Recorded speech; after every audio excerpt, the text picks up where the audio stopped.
What's up, everybody? Smoove cosplayer here, your favorite salsa dancing cosplayer. I am bringing you another episode of Smoove Conversations. My honored guest tonight is Mr. Problematic himself, Hey, Alex Thomas, part of the Everybody Gets One, aka Ego podcast. Right there on the forehead, right there. Yeah, let me straighten that up. There we Straighten go. that up for the people.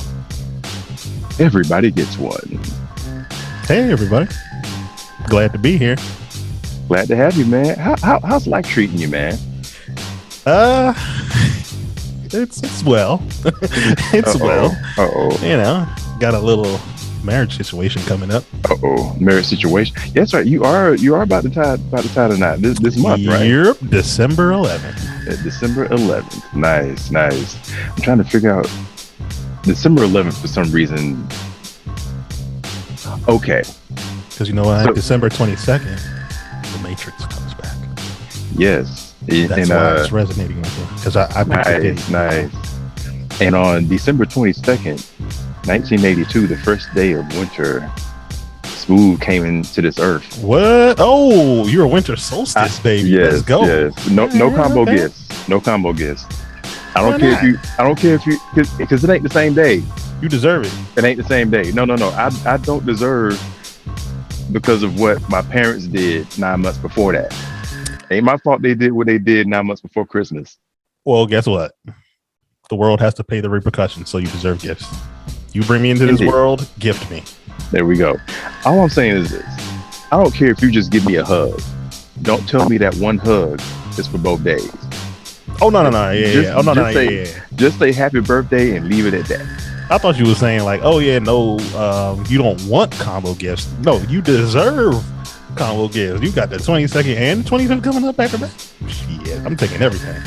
There we go. My mom, hers is on December 31st. So she always has said she doesn't want a birthday party on her actual birthday because no matter how you plan it, it's going to eventually turn into a New Year's Eve party and it's going to stop being her birthday. Or it's going to stop being her birthday party. But that's kind of fun because you know what you can do? What was that? Have the birthday party and say, no, this party ain't ending because now it's also New Year's Eve. So let's push it into New Year's Day. That's an excuse to have a 24-hour party. If my mom was like the overnight partying type, she probably would do that. She ain't. My dad probably would have, but not her. But yeah, that I like that idea. That just ain't her vibe. Man, I wish I was born on December 28th. I'm January 28th. January So, 28th. I have a lot coming up. Let's see. Indeed. Wedding. Christmas, Mm, New Year's, then my birthday. then birthday. A whole lot crammed in together. Oh yeah, then there's MagFest that I will most likely be attending. Okay. Katsu, not sure.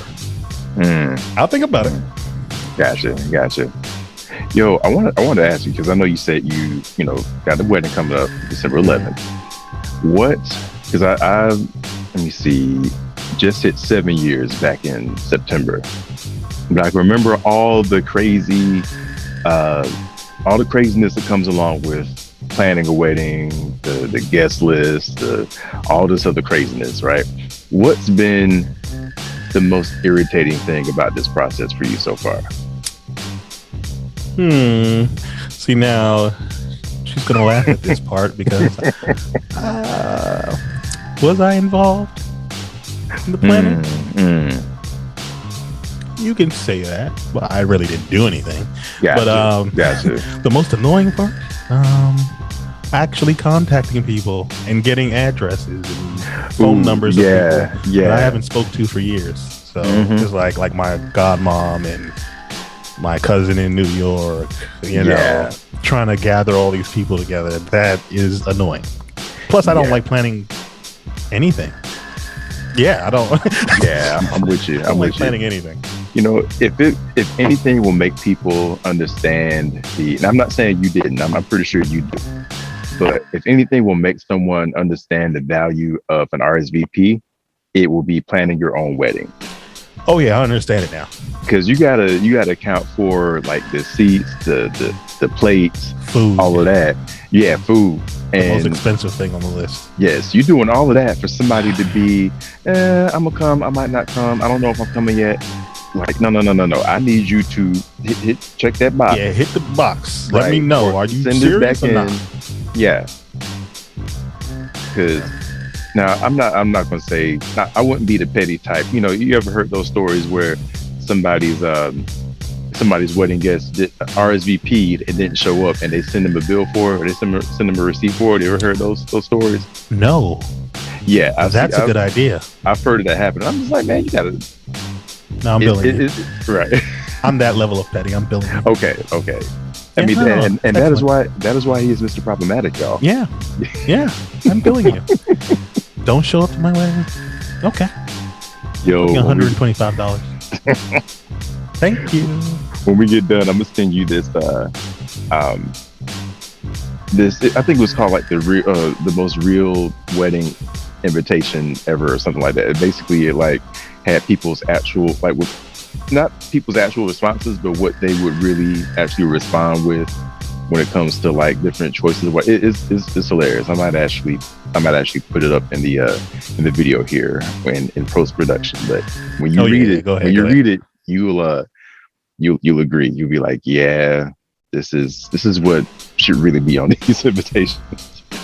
So I will send you that, but I will also let the crowd at home see it, because it's hilarious. It's hilarious, but it's also kind of a laugh to keep from crying thing too. Because if you've been through it, you'll see that stuff and be like, bro, somebody did this exact thing to me. Yeah. Or one example is a person who thinks they can bring a +1 even when you didn't give them the option for it. Don't do it. Yeah, I'm like, if someone tried to do that to me and they ended up not coming because I was like, yeah, we didn't account for that. Like, if you got into a relationship after I sent you the invitation, like I'm gonna give you a +1 if I know you got somebody. But yeah, no randos. Right. Yeah. Speaking of, you just gave me some something I need to handle. You see, it's never over. You just made me think of something. It ain't over till it's over. Yeah. More RSVP stuff. Oh God. Yeah. I will say this, and then we'll leave the wedding stuff behind. I know you're probably tired of dealing with it. Don't nothing matter. Almost over. It's almost over. The only thing that matters is y'all saying I do the day of. Everything else, y'all. I think we was like, look, we don't care if we run out of food. We don't care whatever else happens. We say I do. That's it. Don't ask me about nothing. Don't come to me about no problems. We said I do. That's all that matters tonight. As long as I get to say I do, I eat, and then I sleep. Yes. You good. Yep. All in the past. The past. Cool. So you were talking about upcoming cons coming up. So there was MacFest and KatsuCon, right? Yeah. Those are my neighborhood cons. Now, those are your neighborhood cons. What are your I can't miss? Oh, of course, except for, I guess, major things like COVID. Other than that, what are the cons that you cannot miss? BlurredCon. Okay. Let's see. Anime USA is kind of like a vacation con for me, if that makes any sense. Because I do like photography and everything else as well. Right. On top of podcasting. So that's my con, because it's kind of small, I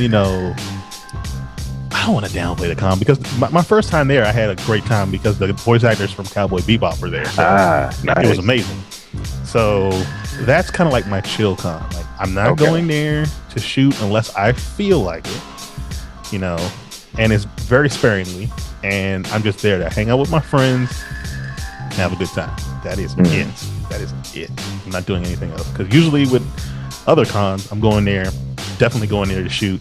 Right. And now that we started this podcast, that's all I think about. Podcast, photography. So gotcha. I always pick out one con to be my relaxed con, and Anime USA fits the bill.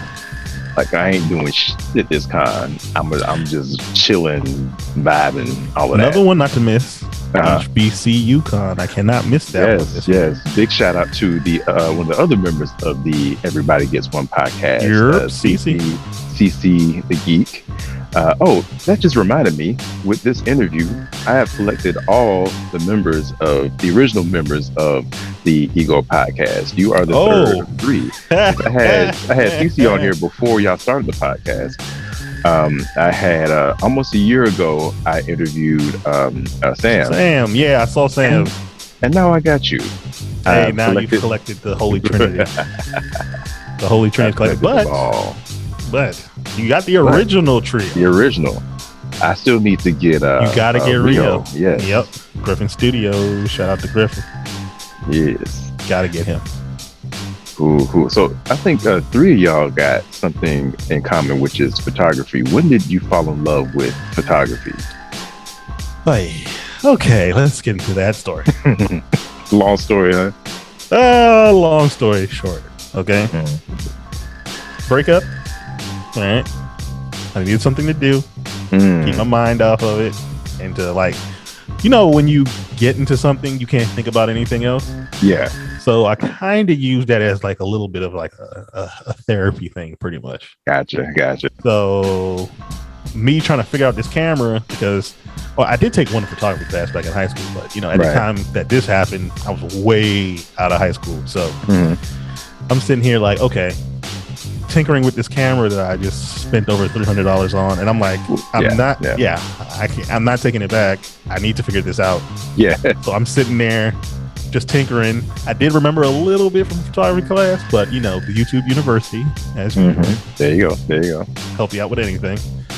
Got the tinkering, and during that time, that was 2014. I remember the year, February. Katsucon. That was my very first con. Okay. Went to Katsucon on a Sunday. My buddy Olsen, shout out to Olsen, Kodomo Yo-Yo. He's an artist. Make sure you guys check him out. Great artist. He said, "Hey, you need to get out of the house. Get over it. Yeah. Come with me to Katsu. I know you've never been to a con before." So I'm like, all right, whatever. I don't care. Pack the camera, get Olsen. We head to the harbor. Get there, right? I'm not expecting much. I start seeing people, walking in and out of the hotel with their costumes, and slowly but surely my eyes just start lighting up. I'm like, ooh, this is kind of, is this what I think it is? This is like nice. Really like, because I would call myself at that point in time, not a fair weather fan. I was always like a nerdy kid. But yeah. I guess people would put me like on that border of the nerdy kid, I guess. And so I was in it, but I wasn't all the way in it. I didn't know how deep it could get. You weren't in the deep end yet. Yeah. So I knew that San Diego Comic-Con existed. Right. But I thought it was just San Diego, New York. And that's it. That's all I knew about cons. I didn't know that there were smaller cons, not even smaller. I didn't know there were other cons all across the country like this. I'm thinking those were the two big ones, and that's it. I walk inside Katsu, and that's when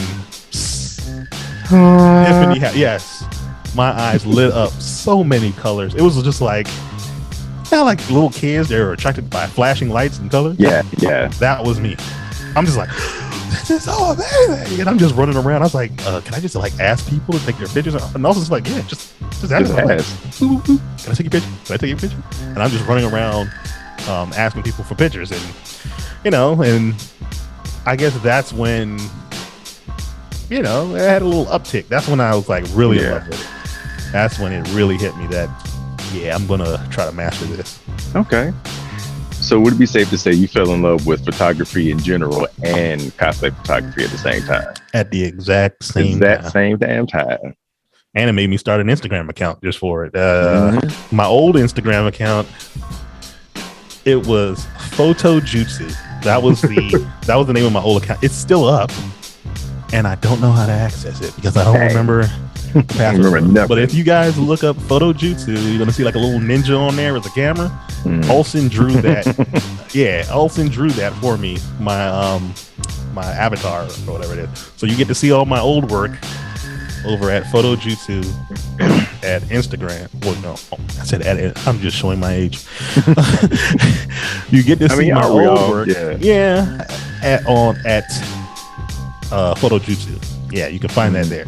Gotcha. And then all the recent work is at Metro_Tom. Yeah, that's where you'll find all the recent stuff. But yeah, you get to see that my beginning there and my now here. So it is what it is. But yeah, I fell in love, and that's how I met, I guess, all of you. Actually, yeah, that's how I met everybody. That's how I met Sam. That's how I met Matt. That's how I met Rio. That's how I met Cece. That's how I met you. Who else have I met? This girl, Chrissy Victory. I met her. She's pretty cool. Yeah, I hung out with her before. She's kind of cool. Shoot, I've met a lot of people. Love Paper Doll, Star Guy Soul, Black Wolf. You know, I got shot all y'all. All the peoples. Anime Sundays. You name it. I've met quite a few people, and you know, it's a good community. I like the community. Yeah. All right, so. Being a cosplay photographer, I think I might have asked Sam the same question. What are some of the positives and the negatives you've experienced with being a cosplay photographer? Because I know it's got to be a joy, but it's also got to be some aggravation and some pain and some annoyances up in there too. Oh yeah. Okay. Easy joy. You get to shoot with cosplayers. Yeah. You get to see people's creativity. You know, you get to see the passion that people put into their work. So automatic joy, and they're fun to talk to and hang out with. You know, and in the instance, you get to possibly meet a new friend. Yeah. Bad part, however, hustling to get to these shoots, because when you're in a convention, there's people everywhere. Yeah. So you got to kind of, you know, work out a little bit. I got weights sitting down right here. 2 25-pounders sitting right here, because I got to carry my light stand. I got to carry my lights, which are right behind me as well. And my camera, which I'm using to film this right there. There we go. Yeah. So it's a lot of stuff. So when people are like, oh yeah, you know, photographers, man, y'all just click a button. All right. And the editing. Yeah. When you get home, you got to edit too. So the editing is fun. That's not a downside. The just carrying all the crap. Yeah. If I could just have a magic backpack that I could put all my stuff in at once, that would save my life. Like your own allotment of subspace, like your little virtual pocket. Yeah. Give me what was that? A negative zone that Superman throws you in? Give me a negative zone. That subspace or something, you know, or wherever Optimus Prime's trailer goes when he transforms into a robot. Oh yeah. That excuse. Yeah. Yeah. Give me something like that in a backpack. That's literally my only gripe about cosplay photography. It's carrying all my crap everywhere. Carrying all your stuff. Yeah. You know, you kind of read my mind, because one thing I like to do with these videos is kind of get people at home to understand our side of certain things. Like there's certain misconceptions and myths that people have about certain hobbies. So I normally say that about cosplay, but for photography, like you said, you know, there's people that think, oh, all y'all do is just point and shoot. Bullshit. Yeah. I'm not a photographer, and I know that. So what would you, if you had to tell people at home who think that the people who say, oh, well, why do you charge so much for a shoot? All you do is point with a camera. Anybody can do that. I can get my friend with an iPhone to do that. To those kind of people, actually don't even have to be one thing. Like I'm gonna let you just hang it all out. What do you want to say to those people? What goes into photography that they don't account for? You don't account for, all right? You say, oh yeah, my phone. My phone could do it, yeah. Your phone can, no offense to cell phone photography and cell phone photographers. Like, I have actually been shooting on my cell phone when I first got started on Instagram as well. Mm-hmm. These little sensors suck. All right? They're like, oh, that background blur you get. Oh, I could do that with my phone. It's trash. All right? Yeah. Now, to get that level of background blur in reality that you see that looks so nice in these photos, you're looking from anywhere. This is for the lens alone.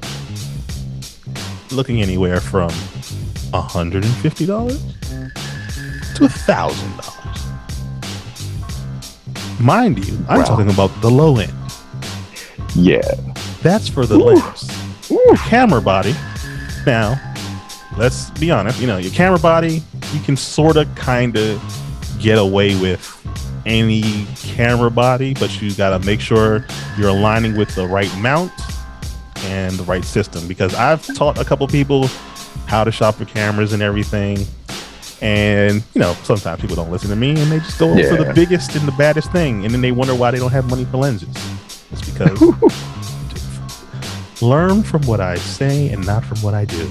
I understand what my people are, because I've done that. I've went out there and like, oh, I got this camera body. Well, now I'm going to just buy all these lenses, and then come to find out you got an EF mount. Oh yeah, learn your camera mounts, people. So Canon, I'm about to get a real nerdy here. Canon has go for it. 1, 2, 3, 4 mounts that are active at the same time. So not all mounts all work together. Canon's DSLRs, I know I'm speaking foreign to you right now.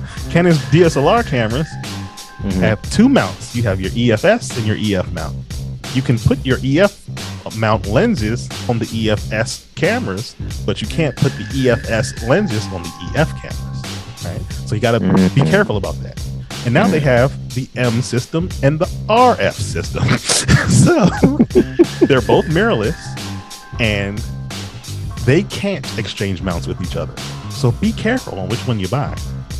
And then you could adapt some lenses to some systems, but you can't adapt some to the other. Me, I shoot with Sony. Sony is lucky, they don't really care. They made one mount for all of their cameras. So you just buy any lens you want. It might crop your image, might not, depending on if it's a full frame camera or a crop sensor camera. There's that crap that you have to deal with. But yeah. Where was I? I just got nerdy right there. Okay, all right. It's all good. All the craziness that I have to deal with. Yeah, learning your lens mounts. It gets kind of confusing for some people. So I try to give people starter cameras to help them out. I try to guide them like a car salesman, pretty much. What else is annoying? Oh, learning lighting. Yeah. People say you just point, shoot. Oh yeah, pretty image. That's when you do it in auto. If you want a certain look, you have to put your camera in manual, because your camera doesn't know what you want.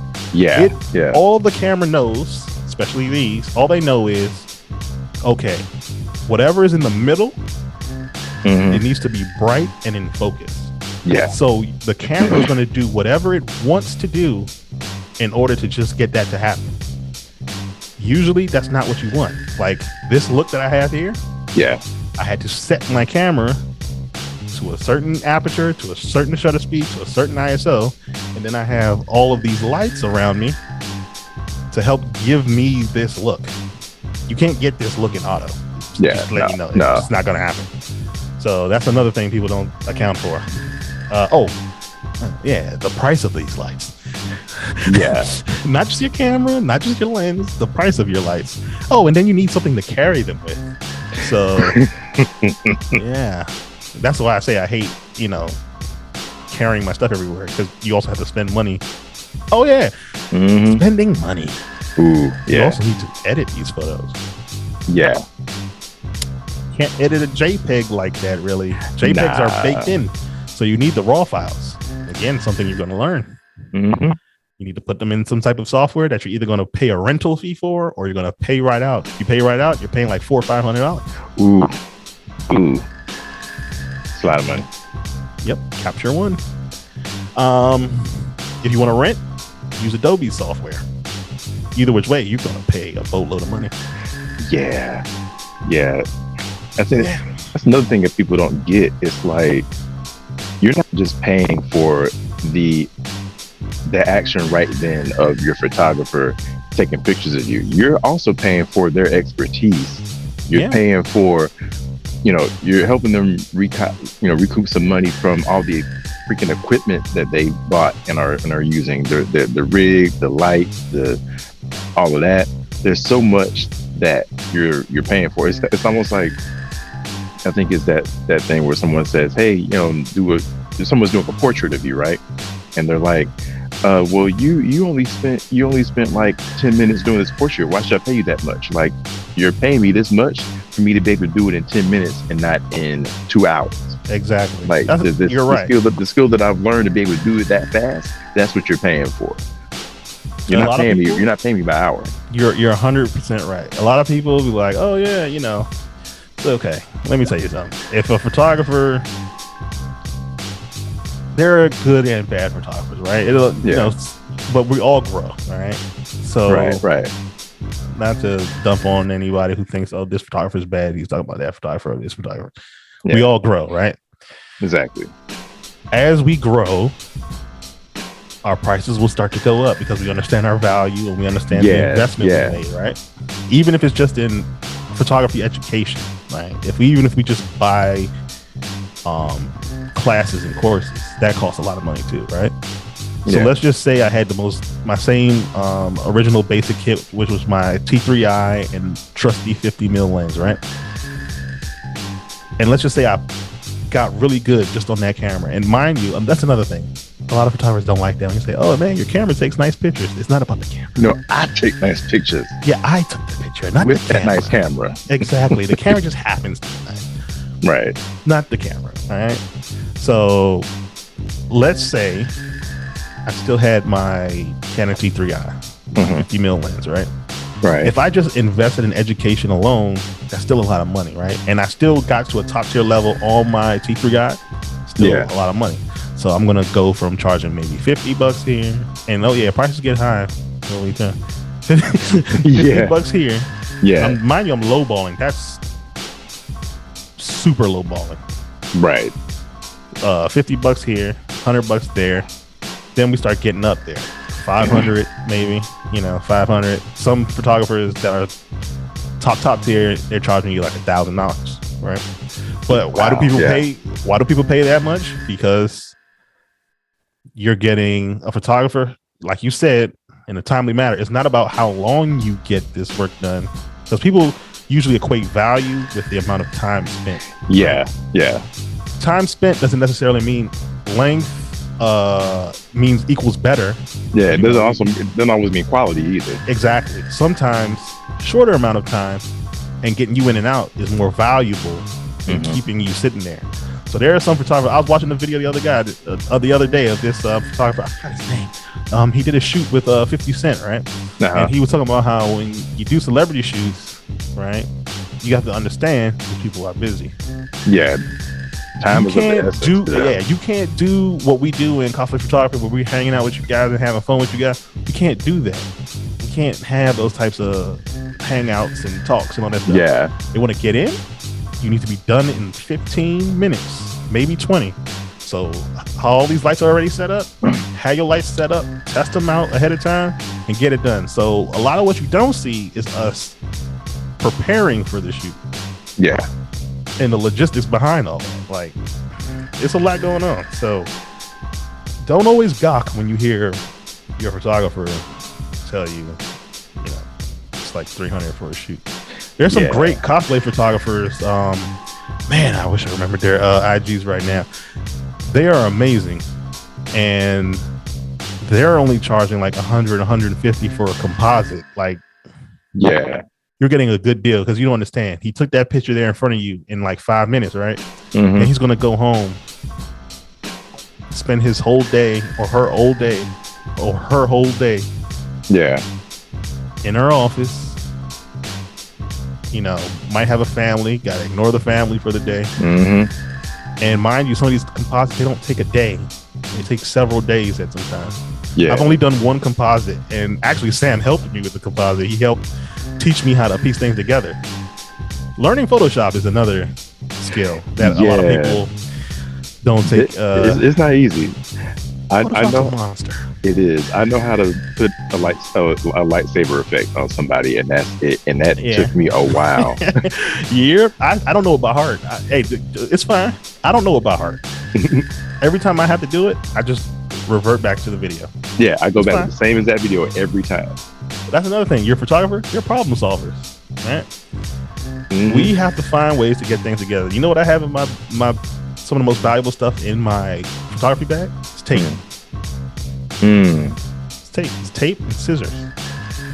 Those are the two most valuable things in my bag because a dress might not fit right. We need to find a way to pin it up. Your boy got the gaffer's tape. Something might be too long, or we need to cut this tag off a dress. I got the scissors. You know, a pen or a piece of paper that's in my bag. Like we are your problem solvers for the day. So yeah, we do a lot. Yo, another thing I think people don't realize they're paying for is, I'm trying to figure out how to put this into words, like you being a coach and a motivator as a photographer. Especially like I think of my first time doing a cosplay shoot. I didn't know what I wanted to do. Like I knew I wanted good photos, but I didn't know what I wanted to do. And my photographer, big shout out to Nikki over at Behind the Lens Photography. Like totally made me feel comfortable. Totally like had a vision in mind for like how like this pose and that pose. Like from that point on, I never not knew what I wanted to do ever again because I learned from what she, how she coached me. So there's, I'm pretty sure you've had cosplayers where like they don't know how to pose. They don't, and I will never say that you have to completely know your character. I'm not that person. Like if you want to cosplay as a character simply because they look good, do that. If you want to cosplay as a character simply because making that costume look like a challenge to you and that's how you get your enjoyment, do that. I don't think you have to know your character. Having said that, knowing your character will help you know how to pose. And you got some cosplayers who don't know what pose to do when it comes time to take those photos. So as a photographer, what people don't realize they're paying you for is being able to guide you into these dynamic poses or a pose that's going to look good as opposed to just you standing there looking like. Yeah, that's another thing. Yeah, you're right. Because you got to just trust us. Right? Yeah. We're behind the camera. We know what looks good. It might feel awkward to you.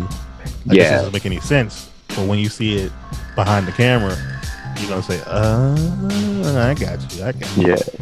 Yeah. I've learned to, unless something really, really just doesn't feel right, which I don't think has ever happened, I've learned to just trust my photographer. Because there's been times, like you said, where I'm like, wow, why am I doing this? This don't feel right. This don't look right. And then I get that picture back. Yeah, exactly. Right. So I'm like, just trust your photographer. And you made another good point about how, like, as your skills develop, your price goes up. That's why it's not that my original tattooist, it's not that he's too expensive. That's not the case. That's making it look bad on him. I can't afford him anymore. That's why that choice of words there. He has gotten so good that his price has gone up, and he deserves that. So I'm just like, I want to go to you, but it's just you got my budget now. But he deserves to be that high price. Like this, I got this for $250. This one here is I'm not gonna strip on camera, but this one strip. This one was $150. Now my boy, I think he was charging like $100 an hour. Now my boy is, I think, $200 an hour, but that's not what gets you. It's not the $200 an hour. It's the 4-hour minimum. So if you're not coming with something that's going to make him at least $800, it needs to be worth it to him now because he's done so much. Yeah, that happens with a lot of us. Yeah, especially with photography. I actually like my portrait work and things like that. I've slowed down on that because I'm like, I've learned that the return is got to be worth it. It's trash. Yeah, and plus, if I'm renting a studio space, that's another $150 out of my pocket, $250 out of my pocket. Yeah, Somebody's got to pay for that. Dude, you just reminded me. You probably saw me ask Sam this. You reminded me of a story of his. Of something like you were in the studio space and somebody showed up super late, so he only had time to take this this amount of photos, and then they tried to cancel him for it. Like, no, you showed up late. Told me what happened? Yeah. I was involved in that story. Ooh. Sam's a nice guy. He doesn't like getting into wars Yeah. But I was, like you said, I am Mr. Problematic. So I'm like, okay, you're going to slander my friend on the internet? Well, let's tell all the facts. Let's tell everything. I just started listing out the facts. So people don't do it. Don't do it. Don't do that. Don't do that.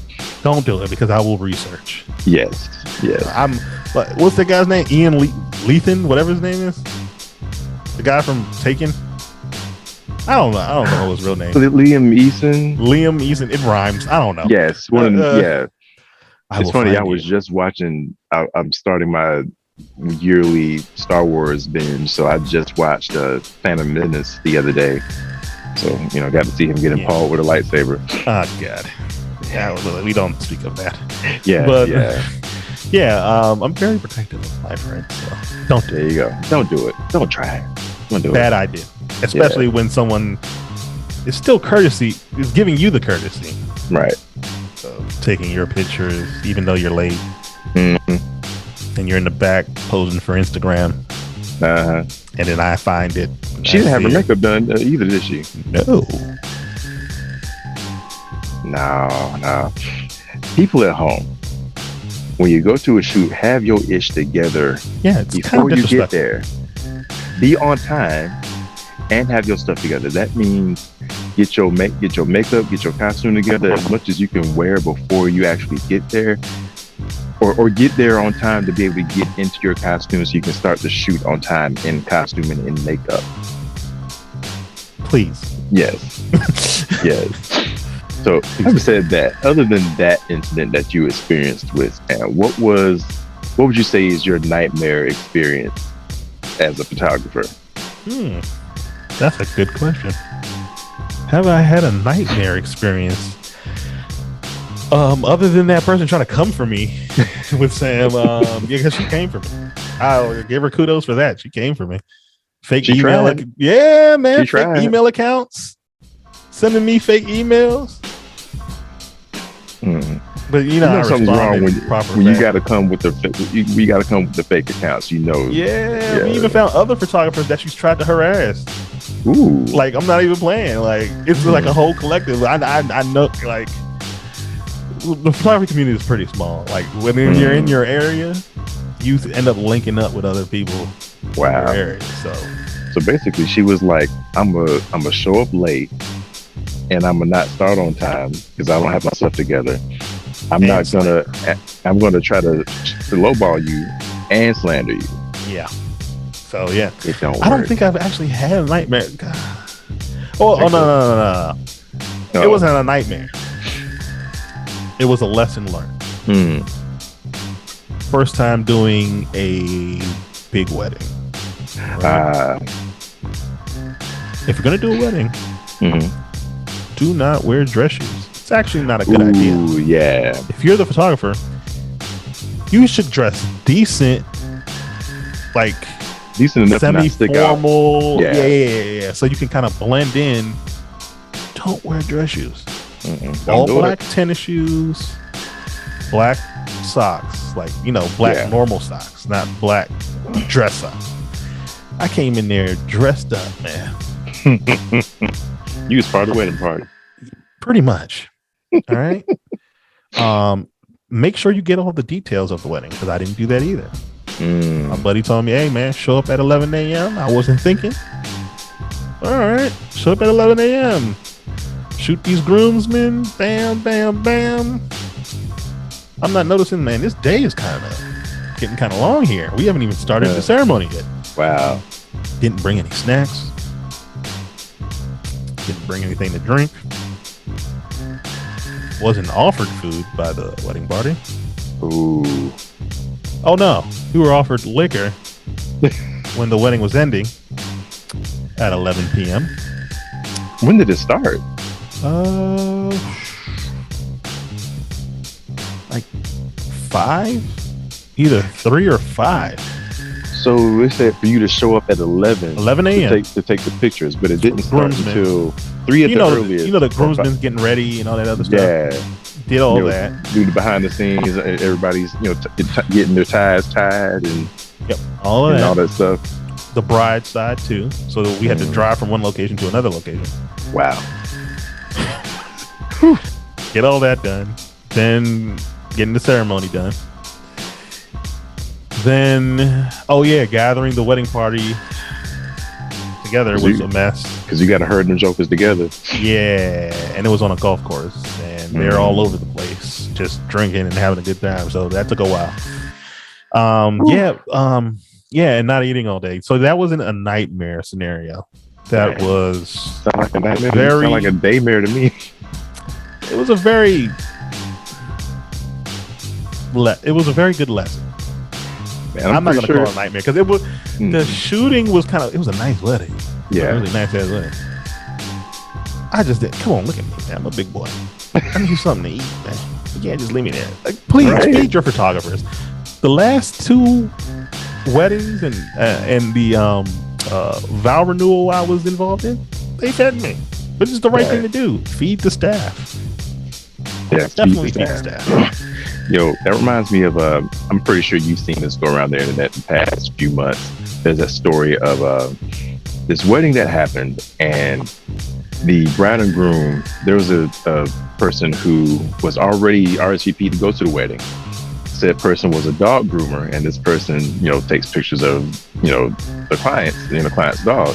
So they said to the person, hey, can we pay you, since you're already coming and you take these nice photos of dogs, we're going to pay you to photograph our wedding. Person agreed. This person was not allowed to take breaks during the wedding and was not allowed to eat during the wedding. And when the person asked for a food break, the wedding couple said, no, you don't get to take a break, or we're not, if you do that, we're not paying you. And this person said F it and deleted all the pictures. Yeah, I would too. So I'm just like, hearing you say that you didn't get a chance to eat. I mean, I'm pretty sure that the couple didn't forbid you from eating. Yeah, I don't know if they kind of really knew, because the wedding planner was all over the place. I actually didn't really see the wedding planner like that. It's kind of messy. It was kind of messy. So I'm not holding that. That's why I say I don't want to call it a nightmare, because a nightmare would be like that scenario. You tell me, oh no, you ain't eating, and you better not, or we ain't paying you. And I'm okay. I think this was like a 10 or 11 hour wedding, 10 or 11 hour job. Yeah, that's what I had to do.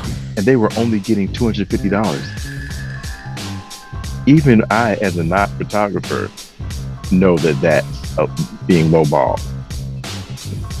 That's being spit on. Yes, and technically, the person was a guest in the first place. Now, I'm speculating. Yeah, they were guests in the first place. I'm speculating here, but I'm pretty sure that couple didn't rescind their RSVP, so technically they were owed a plate. Yeah. How you gonna tell me I don't get to eat? And, and most photographers, they're gonna put in the contract, hey, I need a food break, or some kind of break, or they got it, or it's a 2-person or more person team to where, hey, while these people are shooting, I'm going to take a break and then tag in, tag out, something like that. You have to. It's sad that you even have to do that, because I'm not gonna lie, I feel weird even having to type up things like that. Because you know how some people are. They're gonna. At least my perception is that some people are gonna be like, "Oh yeah, this is kind of petty. Why are you putting this on here?" But it's like, if I don't, somebody has made me have to put this in the contract. Yeah. That's just like you see that random rule or that random sign somewhere, and you're like, why is this here? Because somebody made them have to put it there. Exactly. Yeah, that's another. Yeah, excellent. That's an excellent point. If you see little weird things that you might think are petty in photography contracts, trust me, there's a reason. There's definitely a reason. Somebody did something to where we have to do this. It's just a messy situation altogether. Yeah. All right, so no nightmares, thank God. Right. So you mentioned one love being photography. Now you've gotten into podcasting, which I'm pretty sure there's a lot of people out there who either watch podcasts, want to get into doing them. Just like with photography stuff, they don't know that goes into it. I don't like people, call my YouTube channel me having a podcast. I don't know. Look about. I'm actually about to start one myself because I am. I feel so weird saying this. I'm technically a cult survivor. Um, I used to go to a church that it's not on some midsummer type stuff. It's not some midsummer Jim Jones Kool-Aid type stuff, but it was still a controlling environment. So I've been interviewed by someone who has their own channel about that same organization. So I said, you know what, this felt good to get this out of my system. So I'm going to start a podcast of my own. I'm not looking to monetize or anything. This is really just me getting it off my chest, getting it out my system, and hopefully helping some other people that might come across it who've been through the same thing. But yeah, I say that to say, I don't know what I'm getting into. I don't know, other than just recording it, putting it up there, and hoping people come across it. So I know if I don't know a lick about podcasting, there's got to be a bunch of other people out there who don't know the behind the scenes and the rigmarole of what you guys are doing. So fill us in on all the craziness that goes into making the Ego podcast. Let's see. Where do I begin? Number one. So I gotta start off with the reason why I even wanted to do this. Don't say problematic things on your podcast. Well, yeah. Me and Sam used to have these conversations on our way home from work. Sometimes our way home from work would coincide with each other, right? Yeah. So we would sit down and have these like nerdy conversations, and sometimes we get a little crazy. Sometimes the conversations go a little wild, and go left a little bit. Yeah. And Sam is like, bruh, we should be recording this. This stuff is hilarious.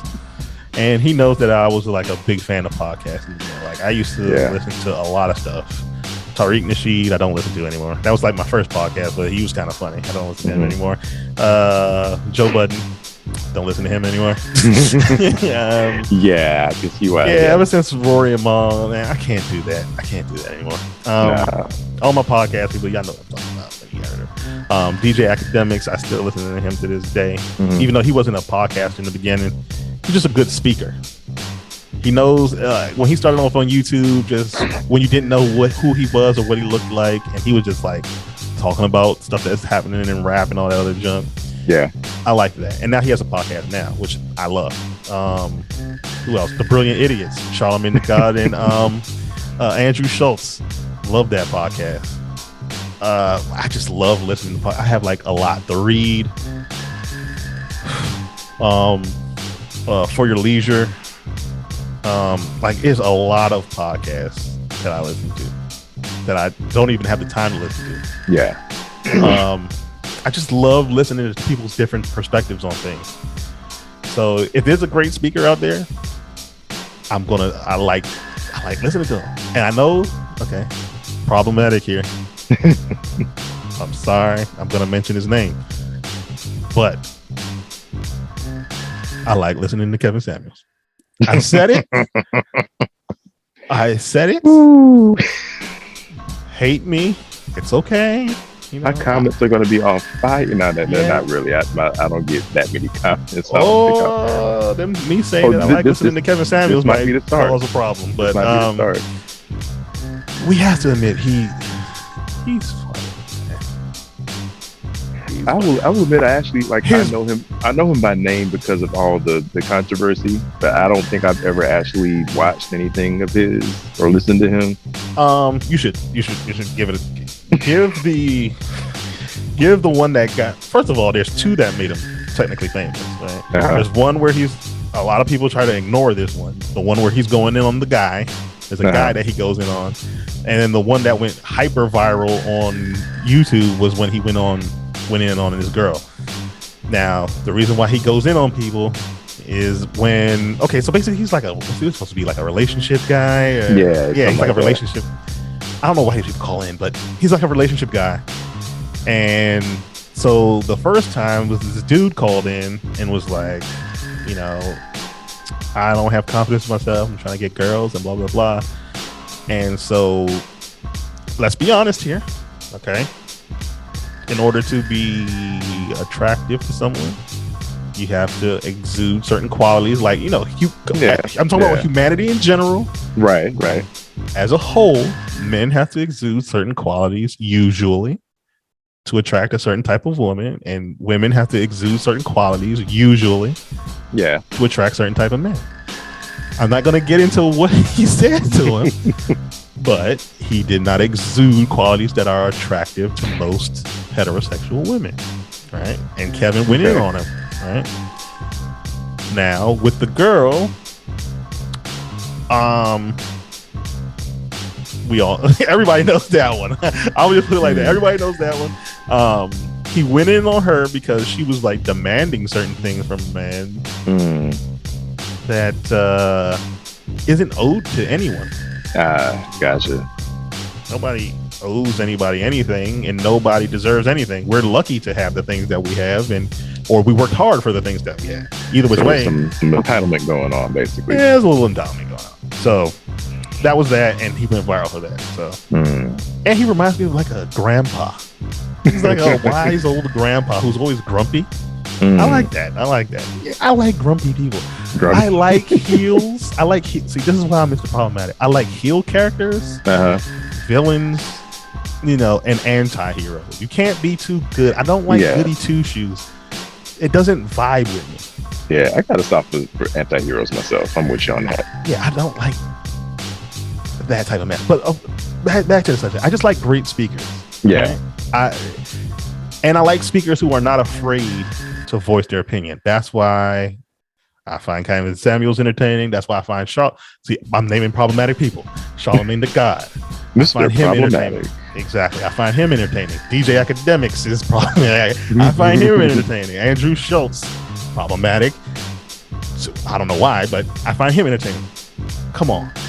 Dave Chappelle, one of the greatest speakers of all time. I find him entertaining.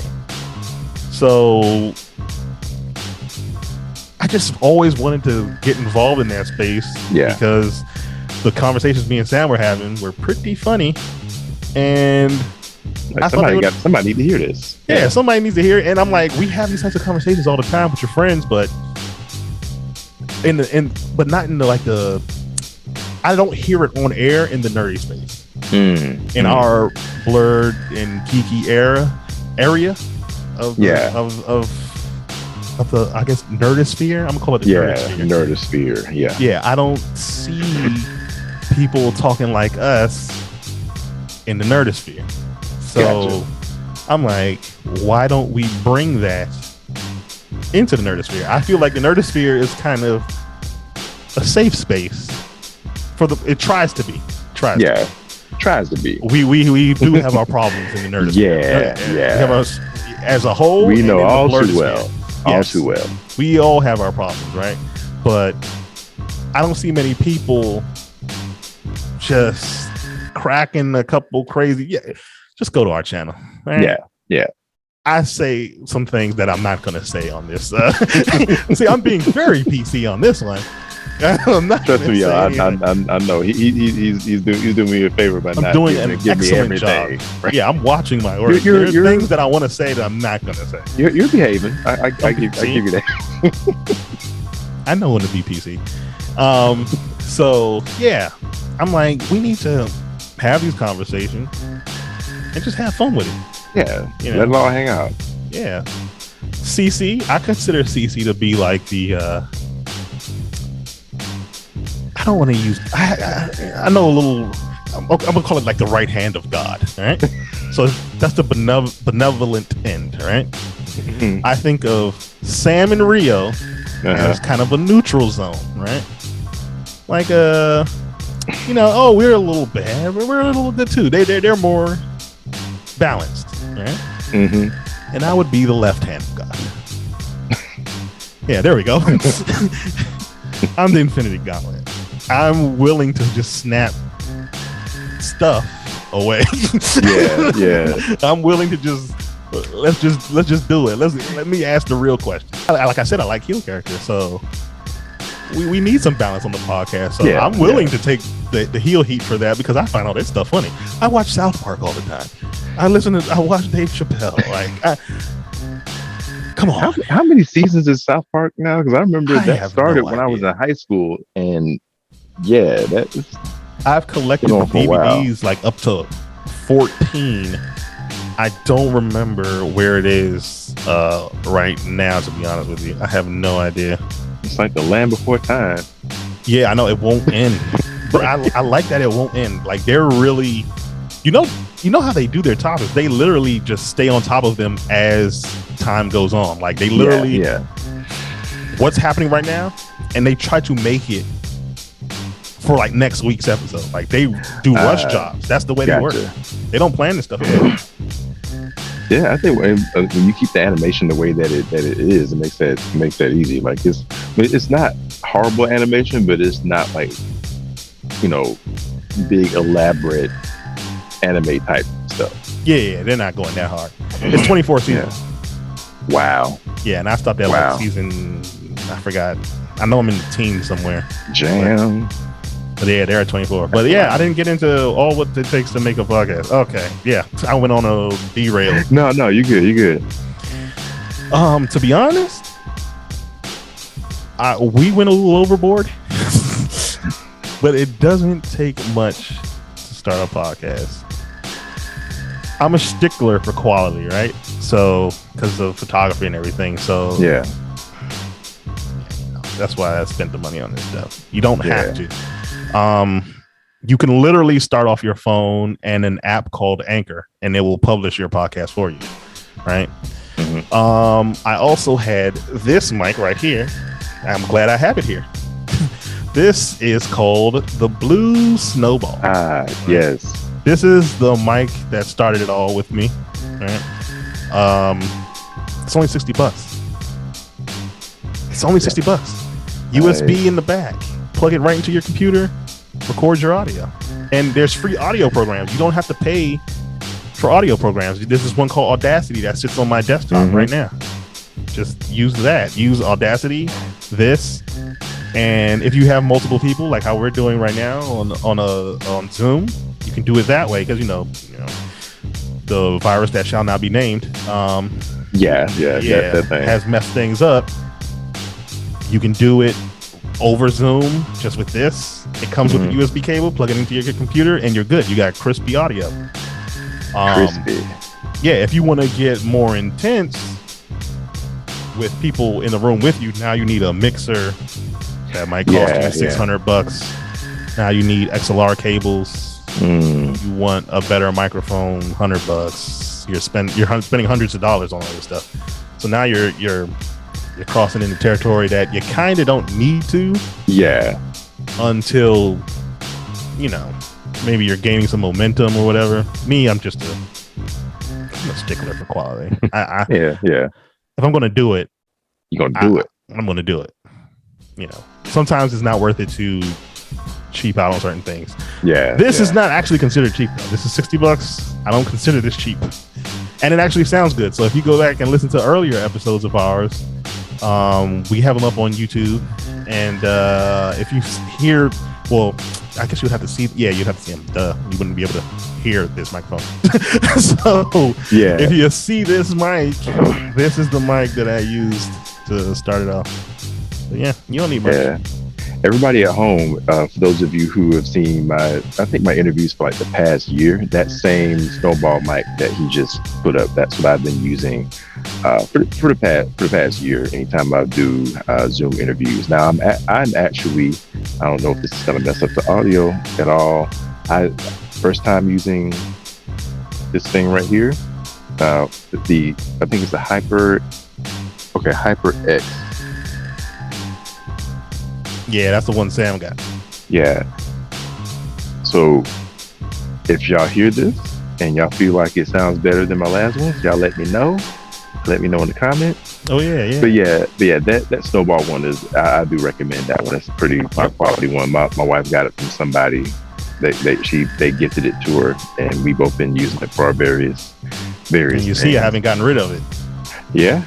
Not going to, because you never know. Like, you never know. I'm doing a lot here. You're not going to see it, but there's like an audio interface here, XLR cables plugged in, cloud lifters. Like, I'm talking about. See, I'm going kind of crazy. It's stuff over here that's unnecessary. Like, you don't need to do all this. True. But yeah. Just have fun with it. Just have fun. Let me put you back up there. Yo, so before we cut out of here, I gotta hit one subject that is both near and dear to both of our hearts. When did yes, yes. I'm mad that I can't get all of this shirt in the shot for most of it, but romance. So it took me a few times even looking at it to really get the full depth of what's going on here. So with Fresh Prince, that's the jazz. Oh my god! Yeah. I had the same reaction. I was like, how did I think it was either T Public or Redbubble. I wanted probably T Public that I got this from. Oh man. Okay, yeah, you got to send me that other. Yeah, I got you. Yeah. So when did you come in on Transformers? Like what got you in on that? 90s kid watching Beast Wars, baby. There you go. That's what got me, baby. The Beast Wars, the best. Yeah. How do I explain the Beast Wars here? The Beast Wars, like the greatest era for me. I know people gonna say no, it's the 80s era. You know, okay, all right, I got you on that. All right, whatever. Right. For me, growing up, my nostalgia was the Beast Wars. Beast Wars. Okay, you got Transformers, man. They come to Earth during a prehistoric. First of all, it's an odd prehistoric time because, well, no, it's not odd. Dinosaurs are dead. Yeah. How would I say this? A modern-ish era for animals. Yeah. Dinosaurs have died out, but it's technically prehistoric. It's pre-human. Fully developed humanoid. Yeah, because you still had the Neanderthals running around towards like season 2 and 3. We get to see humanity, yeah, baby. So yeah, that was my start. It was kind of cool, just because I was like, oh yeah, these are technically, because it says Transformers Beast Wars, right? I'm like, all right, they're part of the Transformers saga. I don't know when, but then I realized they're in the past. Once we saw humanity, and I started piecing. I'm like, hold on. So these mofos didn't just travel to Earth; they traveled to Earth back in time. Yeah, I think it was time slipped. It was an accident. Warp drive. Yeah, I think I didn't catch it until I rewatched it as an adult. But me too. Rhinox was like, yeah. So this transwarp drive takes us through space and time, so we could be anytime, any place, anytime. And me being so nerdy because I didn't have cable. We didn't have cable in my home for like ever. So I would watch a lot of WETA, right? I was a Weta kid. And what I did notice, which, my younger brain, I wasn't really putting two to two together. I was like, that golden disc looks familiar. I know that golden disc. That golden disc is in a spacecraft that's been launched out into space, right? And it has a record of us saying hello in all languages around the world, and it also tells you about Earth. Like there's things inscribed on it that tell you about Earth and where we are in the solar system. There's a diagram that shows you where we are in our solar system. There's other diagrams on there, right? I forgot what it is. It's a golden record and another golden disc on top that shows you everything, right? Yeah. And that's the disc that Megatron had. Wow. And that's the disc that's also found again on Earth, because remember, it's there twice because of space time travel. Yeah, something like that. Yeah. So it's there twice. So I was like, holy crap. That's the satellite disc that was sent out into space during the 60s. Yeah. And they found it, brought it back, but ended up back in time. Like, once I figured that out, I was like, oh my God, I love this even more. And then seeing the Neanderthals, that was the big reveal. It's like, oh my God, we're back in time. But they have the disc. That means, like, how you discovered, like, oh my God, like, they actually went back in time, and they could be any time, any place, and all that other crap. So, yeah. Transformers is amazing, okay? Yeah. And they didn't baby us with baby stories. Like, they were okay with being a little adult. Like, remember when during the Transmetal saga, one of the pods fell down, but it was corrupted. Transmutate. The transmutate. Yeah. And he was corrupted, and they were trying to, get him being used to people. Well, not people, other Transformers, and try to make him feel like he was a part of the crew. Right. But he ended up passing away. Like they weren't afraid to show that, oh man, sometimes we don't get to keep our friends. Sometimes there might be complications wrong with them, and that was a very adult thing to show. Yeah, they did a lot of what X-Men the animated series did. Like they didn't baby us either. Like they just they did not baby us. They went straight for the not adult themes, but a lot more mature, a lot more heavy stuff. They was like, no, we're not gonna treat the kids like they're kids. Like if we give them this, they'll understand it. They'll rise to the occasion. Mm-hmm. Morph died in the first episode. Yeah. I didn't even realize that until I watched it as an adult. Like, hold on, they killed Morph that first episode? Killed him. Yeah. And they actually meant to keep him dead, but people liked him so much they actually brought him back. Yeah, they made him like zombie Morph. Like Mr. Sinister brought him back. Good old Mr. Sinister. Sinister. Dude, I was looking at the so I got the box set of Beast Wars. It's funny, season 1, like one box is all season 1, and season 2 and 3 fit into the next box, because like I think season 2 and 3 were only like 13 episodes each, for season 1 was like 30 something. Wow. But in the like the documentary, like the extra special features on the first one, they basically said they really didn't know where they were going with that first season. So like it wasn't the plan from the start to have them be on Earth after the original Transformers landed on Earth, but before they woke up. So they didn't have that in the plans at first, but it kind of turned into that.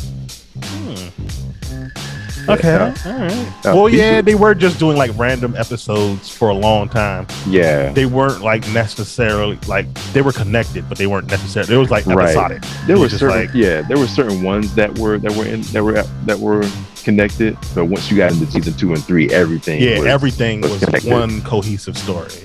I realized I can't do episodic TV anymore. Like I think no, it needs to be connected.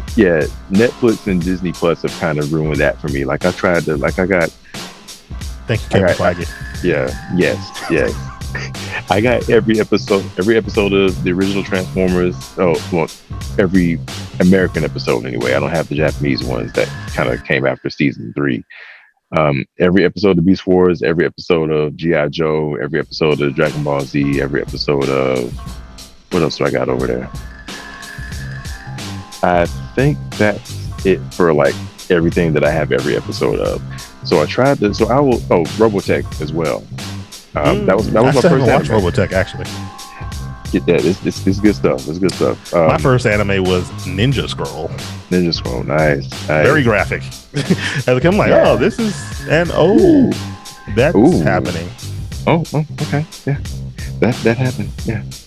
But I tried. So I'll like cycle through those. I won't say once a year because it takes me a while to go through. Because like I just went through Dragon Ball Z for the first time since my daughter was born, and she's about to be 5. So Z's a long one, boy. It's long. Especially if you watch the fillers too. Yeah, unnecessarily long. So I tried to put G.I. Joe back on, and I didn't make it out of the first couple of episodes because I just lost interest. Not to say I won't ever go through it all again, but that's when it hit me that I got so used to TV episodes that actually were connected that it's hard for me to go back and watch episodic TV. But it was made for its time though, because like back then, when your show came on, you had to be there to watch it. If you missed it, you missed it. So they couldn't. That's why you only had a few multi-parters per year, per season or whatever. Because they knew you couldn't count on always being there. Like if they told you a month ahead of time that this multi-parter's coming up, then you could be prepared to do that. Yeah, you have a chance. Yeah. Or you could record it and hope your mother doesn't record over them with her soap operas. Anyway, damn. I was venting a little bit. Yeah, my takes were always expendable. I would have music videos, from like BET and MTV. I would record like a Chris Rock or Eddie Griffin special. I'll record a WCW or WWF pay-per-view, things like that. So I would record those. Now my mom would record her stories, her soap operas, but she wouldn't she wouldn't keep up with them. So whenever she got behind and didn't want to re-record over something she hadn't watched yet, she would pull out mine and record over it. So I popped my tape in thinking I'm about to watch, the last, WWF pay-per-view. Then all of a sudden, God and Light is on there. Oh, God. That sounds annoying. Yeah, I used to record because, I didn't have cable. So I was recording SmackDown. And SmackDown I still have some of my old SmackDown tapes, shockingly. Nice. I need to find a VCR to put them on. I was about to say, do you have something to play it on? No. I have absolutely nothing to play it on. Man. But I will find a way. I will find a way. I miss WWF, man. Yeah. I always had cable off and on. Like, we would have cable, but it would always get cut off at the worst times. Like, I'm a big sports nerd. Like, I'm for my home teams, yes, I'm an Atlanta fan. Get all your 28-3 jokes out the way now. I'm always watching the draft. I'm always keeping up with free agency. I'm keeping up with like what schemes are is a new coach about to put in, all that kind of stuff. So one day, so this is back when the NFL draft started on Saturday, and you had rounds 1 through 3 on Saturday and rounds 4 through 7 on Sunday. Right as the draft is starting, all of a sudden, no. It would always happen like that. Life. It would always cut out at a time like that. Those inopportune time. Oh, I guess I was lucky I didn't have that problem. Yeah, because see, when you don't over the air, baby, you're not teased. By it. I ain't missing nothing. Yeah, the only thing I missed was like the Boo saga and the ending of the Cell saga because they stopped airing Dragon Ball Z on network television around that time. Yeah. Oh man, that messed me up so bad. So I got into Dragon Ball Z in high school. It used to come on UPN 69 in Atlanta. And what would happen is, and I think, I don't know this for a fact, I'm speculating, but I'm probably not too far off. I think what was happening was they were slow with the dubbing for it. So what would happen is they would start from the beginning of Dragon Ball Z. We get all the way up through Namek, right before Goku would land. And then it would stop and start all the way back the heck over. And then we would get maybe two more episodes on top of where it last stopped. So now Goku's actually here and he's about to fight Raccoon. Then they stop and run it all the way back. Rinse, repeat, and now you got maybe one more new episode at the end of that. That sounds annoying. It's agonizing. So when that I don't think they did that already. When it finally hit Cartoon Network, that was godsend, bro. Oh my goodness. That now I was a little annoyed because the voices changed. So I hate it when that happens in anime. Slight voice change. It's like, what are you doing? Now I did like some of the newer ones. Like I had to grow on Piccolo's voice, but you talking about this Piccolo? Hold on. Yeah, this Piccolo. This Piccolo is good. But when I was this Piccolo's good. It was Scott McNeil who used to be Piccolo's voice. He's the guy who did Dinobot, Rat Trap, and Waspinator and Silver Bolt. Waspinator. Yeah. Hey, he was Silver Bolt. He was Silver Bolt too. Yeah. Waspinator. Waspinator. Terrorite. Yeah, he did all 4 of them in Beast Wars. He did. Waspinator is still on Earth. Yes. Fun fact. Yes, he is still alive on Earth. He never made it back. Nope. He stayed behind and he is living his best life ruling the Neanderthals. Yep. So yeah, Scott McNeil did them. He did you ever watch X-Men Evolution? Yes, I watched a chunk of it. He was Wolverine's voice. He was Duo Maxwell in the American version of Gundam Wing. He was. I never got the Gundam Wing. That's the only Gundam I ever watched, pretty much. I found one recently. See, I'm a horrible person.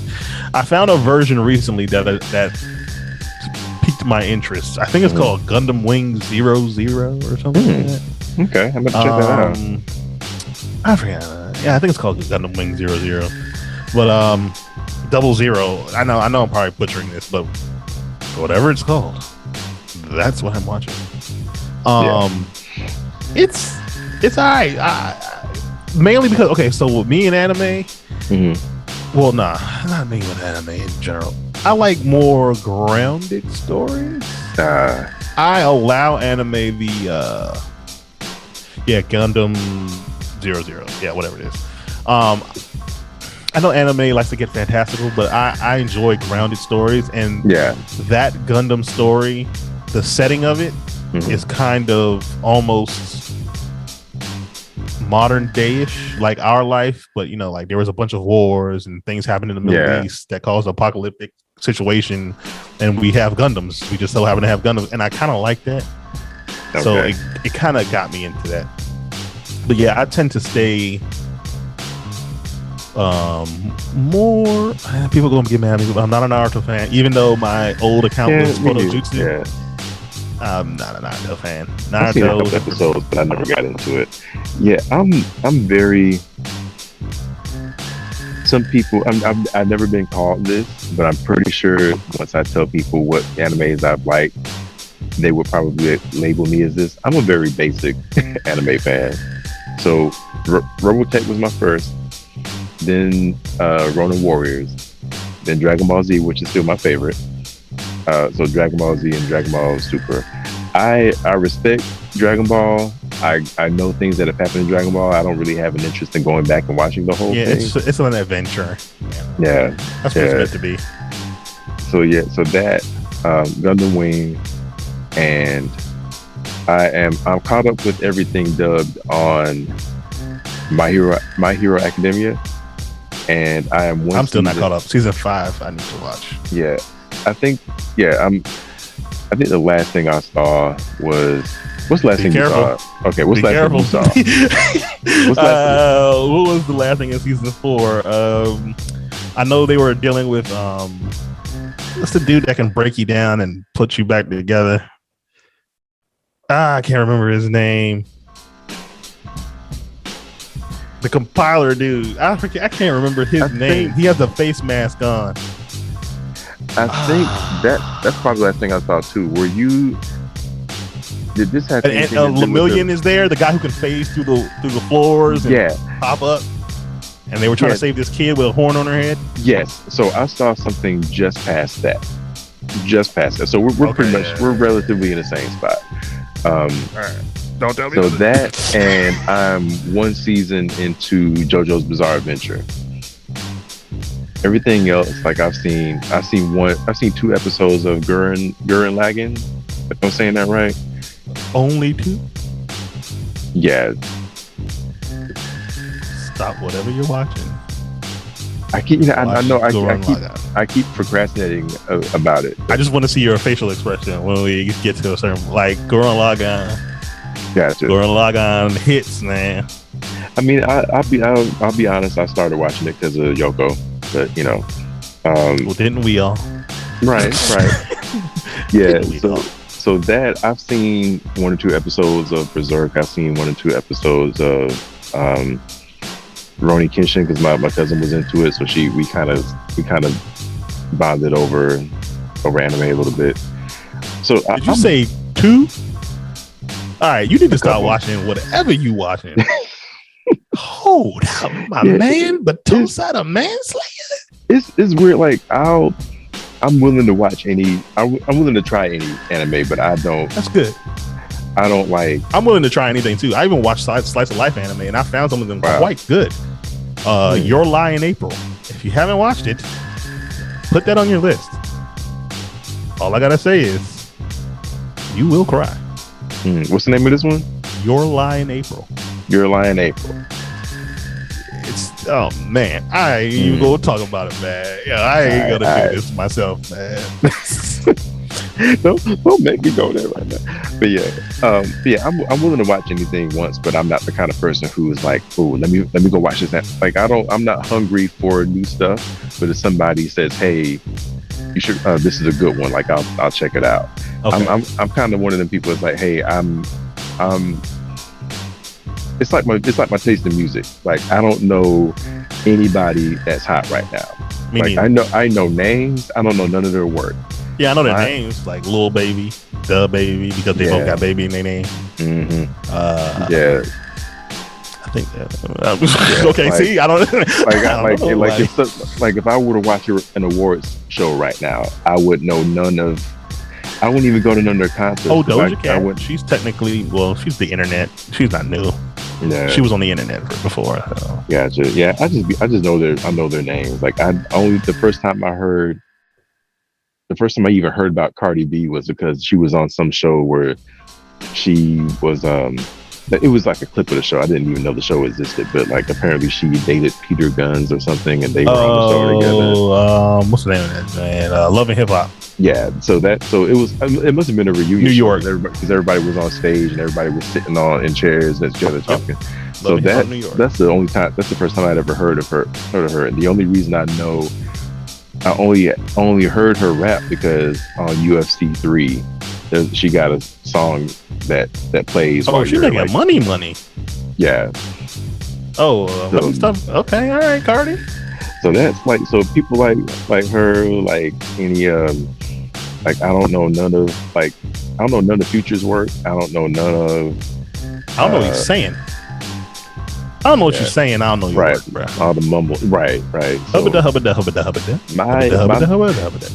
if I put my hip hop playlist on right now, it's gonna be stuck in the mid to late 90s, maybe into the 2000s. Like the most recent rapper I have is Drake. Basically, I got like some of his albums, but I don't have anything past Take Care. I got some more recent stuff though. I can't think. I got Wale, I got J. Cole, and I got K. Dot, my man, Kendrick Lamar. Gotcha. Because they rap the way we used to rap. Yeah. So yeah, it's more modern, but they rap the way we used to rap. Yeah. So not only can I understand you, but you actually have bars. Right. You got bars, you got beats. Like I actually got into a little nerd rap recently. Like one of my favorite guys is the only albums I have, actually. I'm not gonna say I got a whole bunch of them, but Word Burglar. He actually did a full album about nothing but G.I. Joe, and it wasn't whack. Yes. How did he? Okay, all right. Go check that out. Yeah, it's not whack at all. Like it takes me back to mid 90s, the boom bap era. The Word Burglar. White guy out of Canada. So, and he also has another album called Space Verse, where I did an interview with him last year during COVID. What? Yeah, another one I gotta check out. Yeah, I told him, I was like, dude, I'm a little bit salty you didn't make this album full of nothing but Transformers. But he's got three songs dedicated to Transformers, a couple dedicated to Star Wars. There's one about this old cartoon called Visionaries. It's like one of them 80s cartoons that had really good animation, but you only got one season of it. But that one season was like 60 episodes. There's a one that kind of feels like it has some Doctor Who elements in it. There's one, but yeah, it's so basically any show or cartoon or movie that had some kind of outer space element to it, he probably touched on it. But yeah, that was pretty dope as well. Like the three Transformers songs he did, one he basically just names pretty much every Transformer you can think of. Excuse me, and he finds a way to make it dope. I love the fact that there's a song from the score from the original cartoon. He sampled the song, and I always thought I briefly thought about wanting to be a rapper, but I ain't got bars, so yeah. So I always felt like if I was going to make a song, I want to sample this song from Transformers, and he actually used that sample.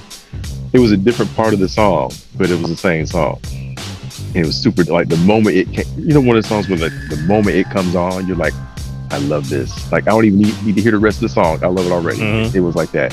So that one, he does another one where he makes a song about Metroplex. It's like one of the city size bots. This is before. Wow. Before Beast Wars. Okay. I'm about to say because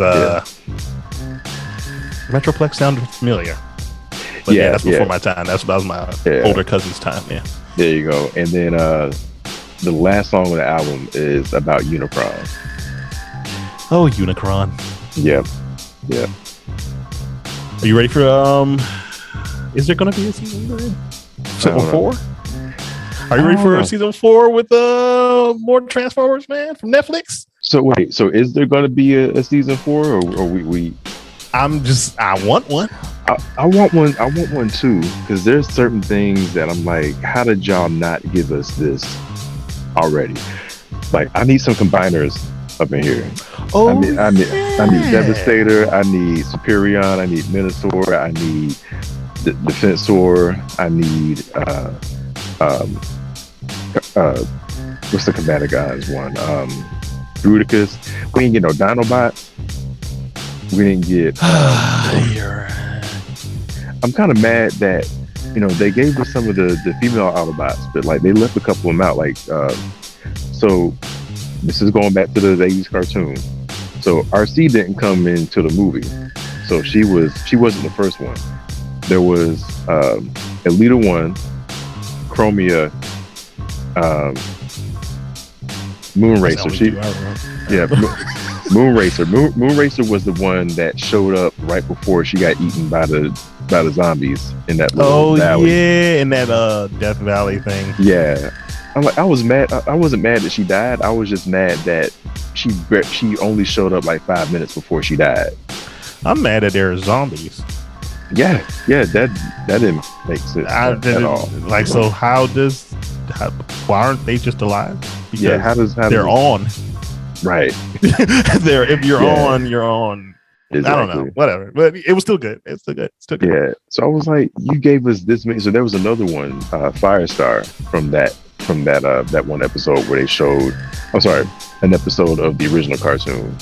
It was about 5 of them, not 4. Firestar, Chromia, Moonracer, Elita 1.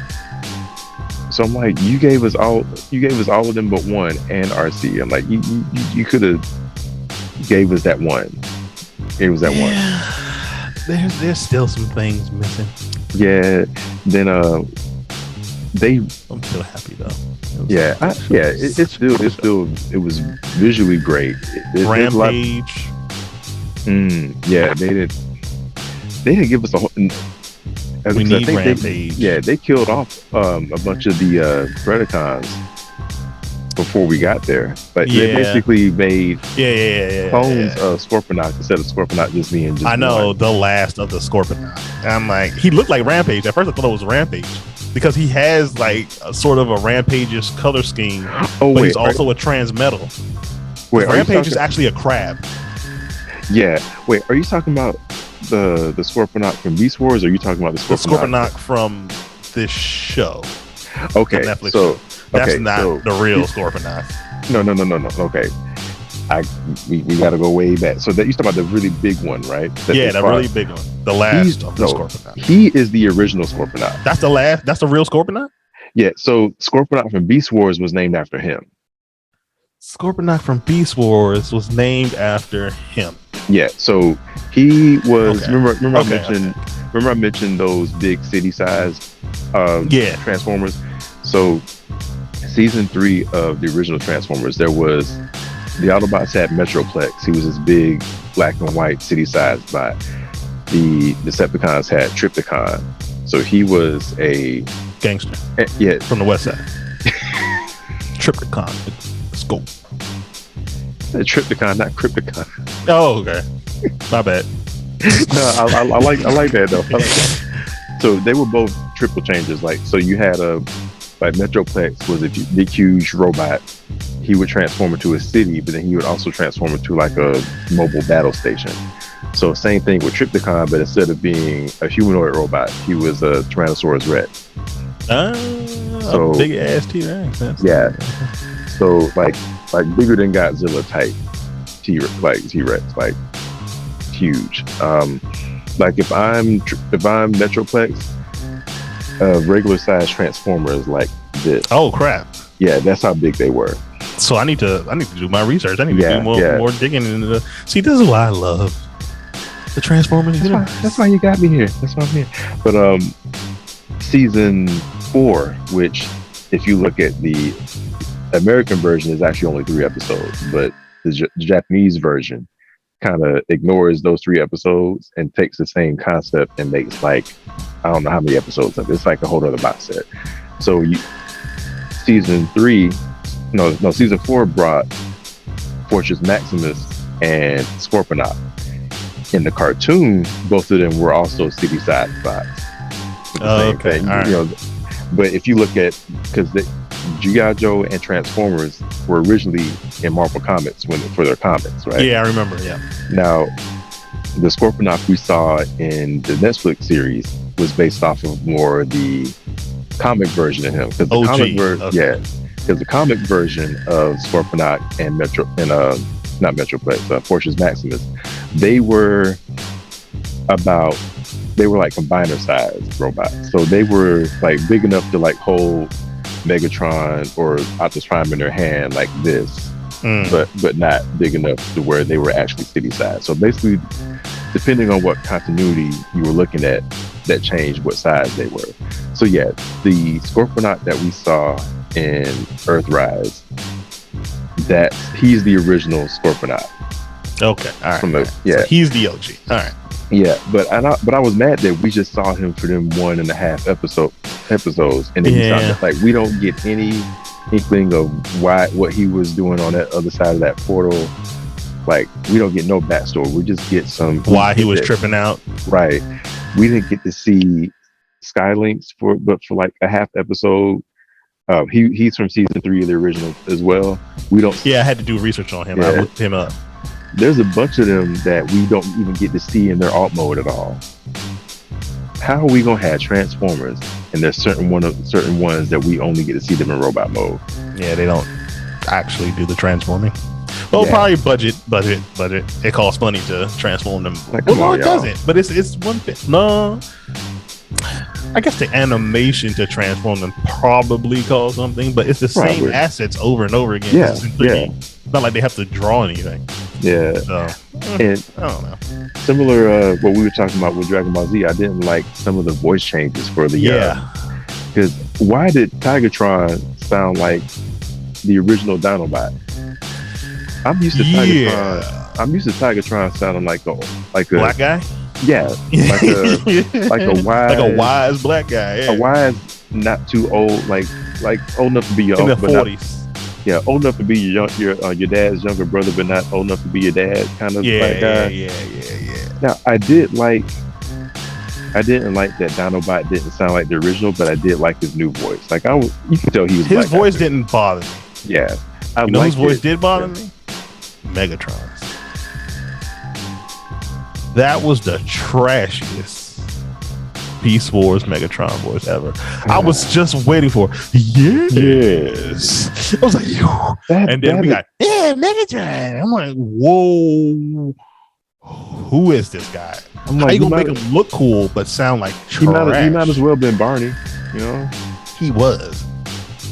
Yeah. He was a bumbling idiot too. He was. And then Dinobot's death, I felt like they didn't have to do that to Dinobot. No, they tried to cram 2 seasons worth of character development. Yeah. Into like 2 episodes because he wasn't even in. He only lasted half the season in Netflix. So they gave you, if not less, because they gave you, he was a half-ish. Yeah. And they made him a spirit. Yeah, 30-something episodes of Beast Wars character development crammed into 2.5 episodes of the Netflix series.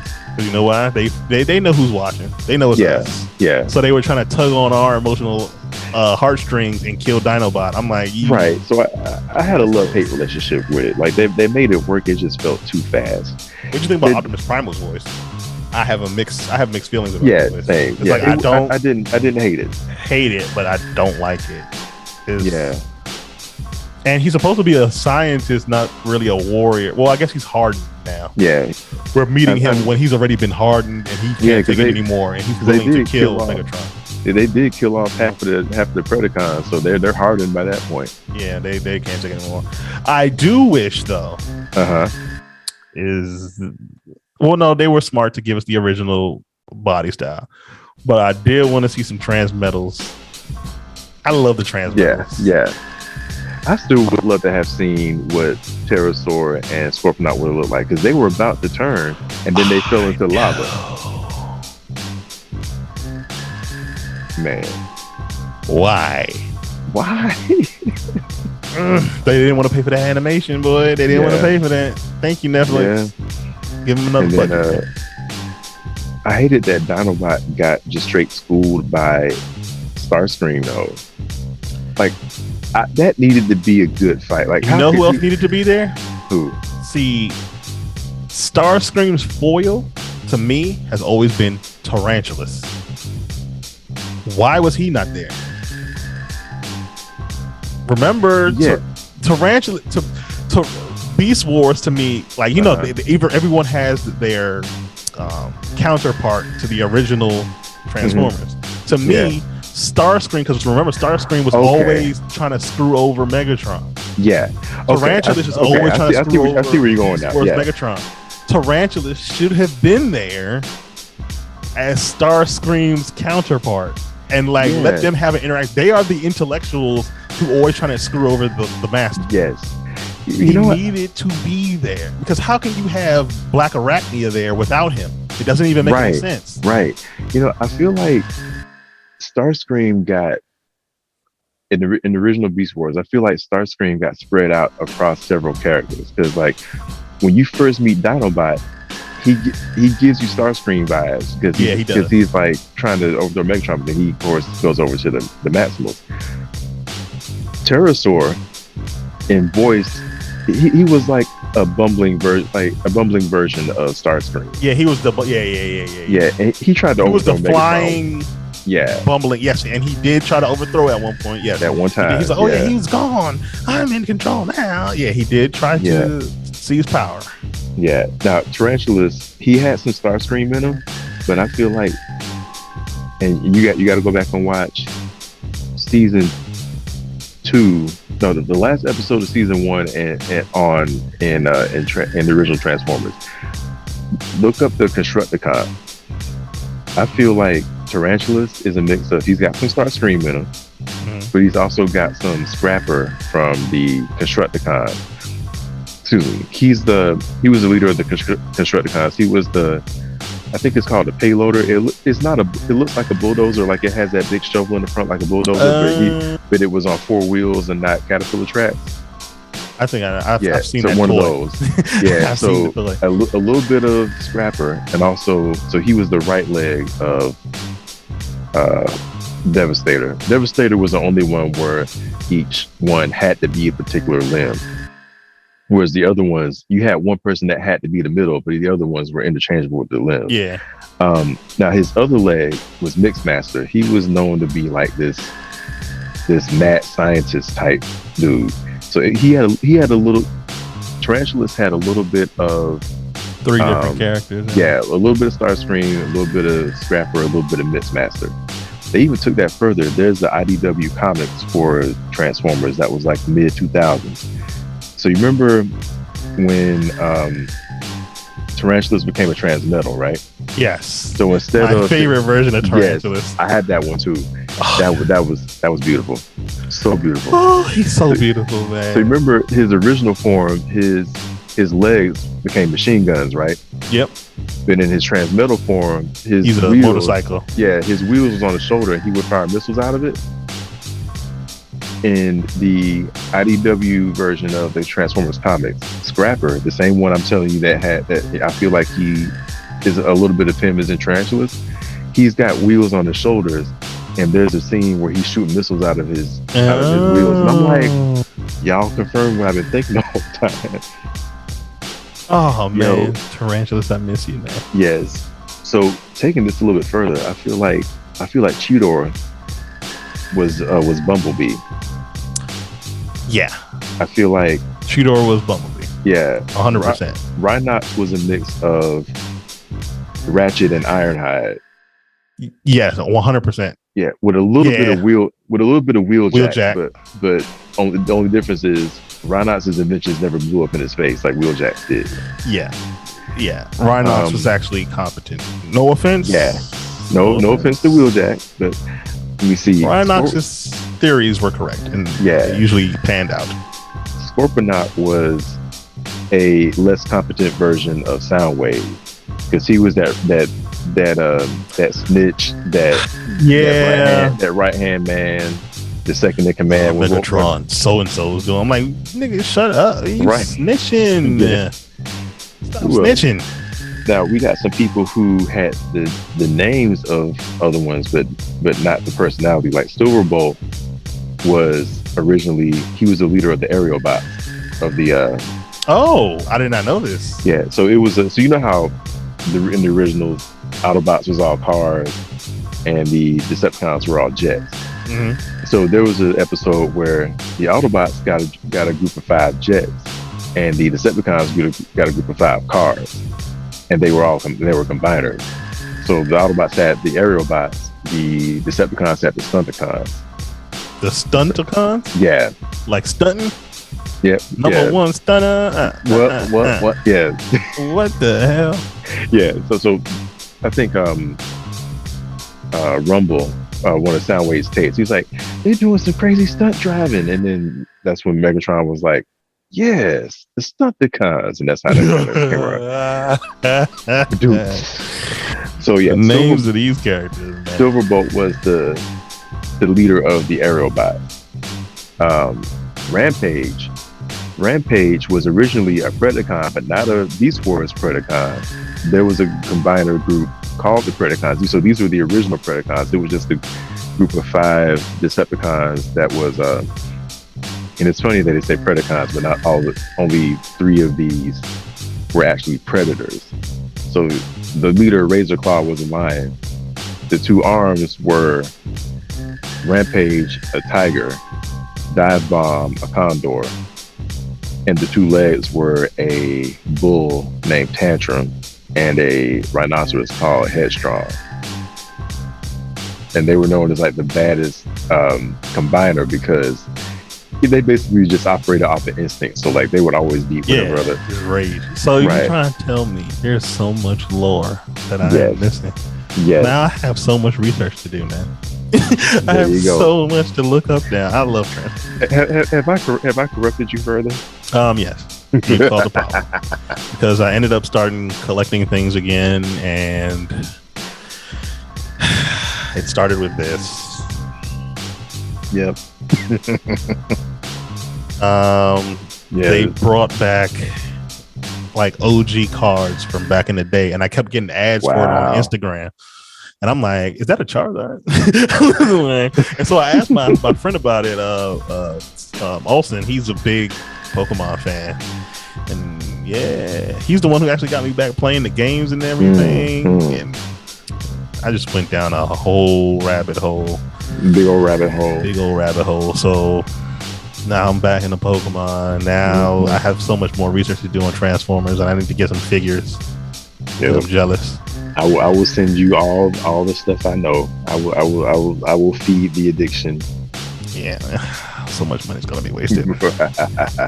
Too much money. I don't even own all the seasons of Beast Wars, so I have to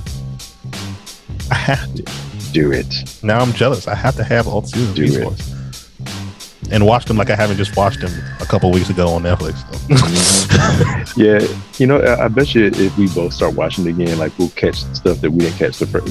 That's how it always is, right? You in every return showing, you pick up on something you ain't catch before because now you know all the plot twists. Now you know all this stuff. You're like, so you see something else, you're like, oh, that like it hits different now. You hear the same thing and it hits different because you know what's going on already. So much to buy. So much to buy, not enough time to save for. I know. Like I got these 2 towers over here. I got plans, and I ain't got space for it. Like I need at least 2 more towers because I already don't have room. Like I got Ultra Badness on the top over here, and RC is sitting on his shoulders because I don't have room for her up there. jealous. I need a tower in general, but I have no room in here to put anything like that. Yeah, I just have all my little collectibles just sitting back there in the background. Shenron sitting there. There's another Pokemon chest. That ain't show is Shenron. Yep, there's another Pokemon chest right there. There's a super mushroom there. Oh, Boo, the ghost is over there. Of course, Infinity Gauntlet, the villains, gotta stand by my side. Man. Why the bad guys always get the good shit?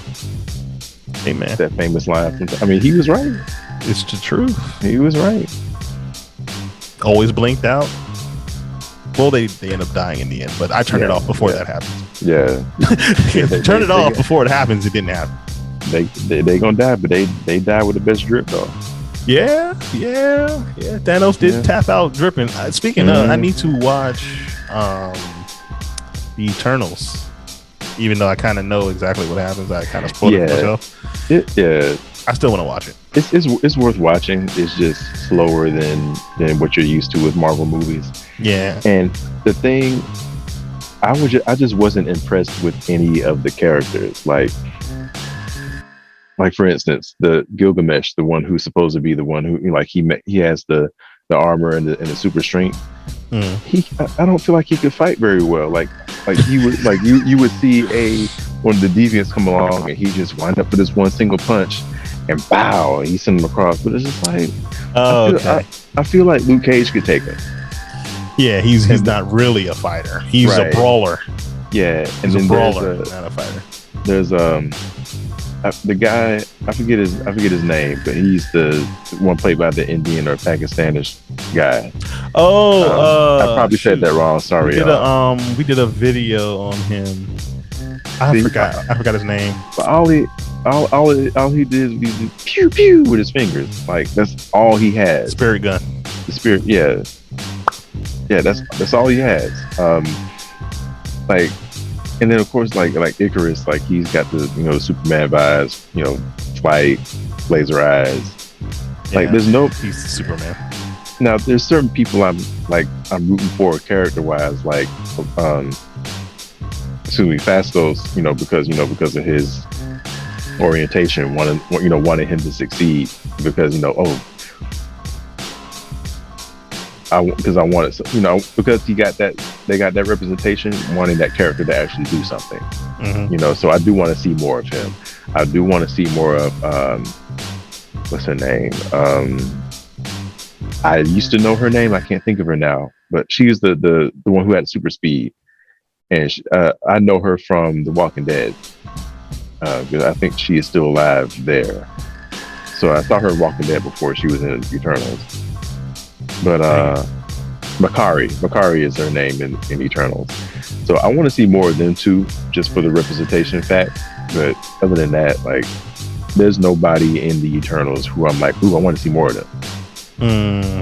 I'm more interested in the subtle setups that they have. It's so the seeds being planted as opposed to the actual story itself. Question, all right. So, secret ending, right? I'm pretty sure you saw it. You stayed for it. Is it anything like worth gawking over? Is it anything like, oh my gosh, did they foretell anything? The first, the mid-credit scene. So there's two. So there's two. There's one in the middle. There's one at the end. The one in the middle. That's what I like. The one in the middle. It's one of those where it only excites you if you already know who the characters are. Okay. I didn't know who these characters were, so I was just like, oh, I'm gonna have to. I know of them, so yeah, it might matter. Yeah. So there's that, and then the one at the end. Only if you, again, it's one of the things where only if you recognize what's being shown are you gonna freak out. Like, I knew what it was, but I also didn't know. I'm not as invested in the character it's connected to. Like, I just recently learned about that character within the past couple of years. Now, there's a voice that says something, and you don't really know who it is, but people have confirmed that it's a particular character that we haven't seen yet that's coming. Okay, all right. Tell me after. It's not going to spoil anything for me, but Yeah. I'm the type of person where you can tell me things and it doesn't matter. I'm still gonna go watch it. But who do you think we're done recording this? Okay, we're done. Okay. Who do I think it is? All right, I have.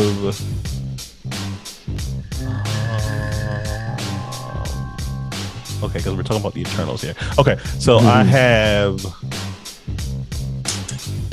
Yeah, okay, question. Before I say, you hear a voice at the end. Is it talking to any of the Eternals? No. Okay, you just hear a voice talking. It's talking to someone who was in a relationship with one of the Eternals. Okay. I can't remember all their names, but I know what you're talking about. Gotcha. Shoot, well, that kind of because dang, now that kind of messing me up. I was going to say we're getting either a Galactus or it has to be somebody on a cosmic scale. Dang. And they have to be old because they're talking to one of the Eternals, or they're talking to somebody else. Yeah, that was. I will confirm that cosmic scale.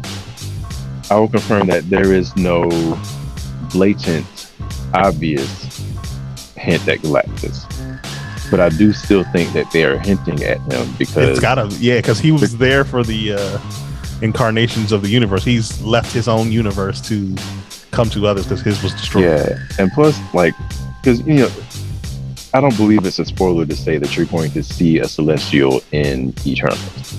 Oh no! And you know how it's in the trailer, right? They're in the trailer, all of them. So you do get to see how massively big, one of the Eternal or one of the Celestials are.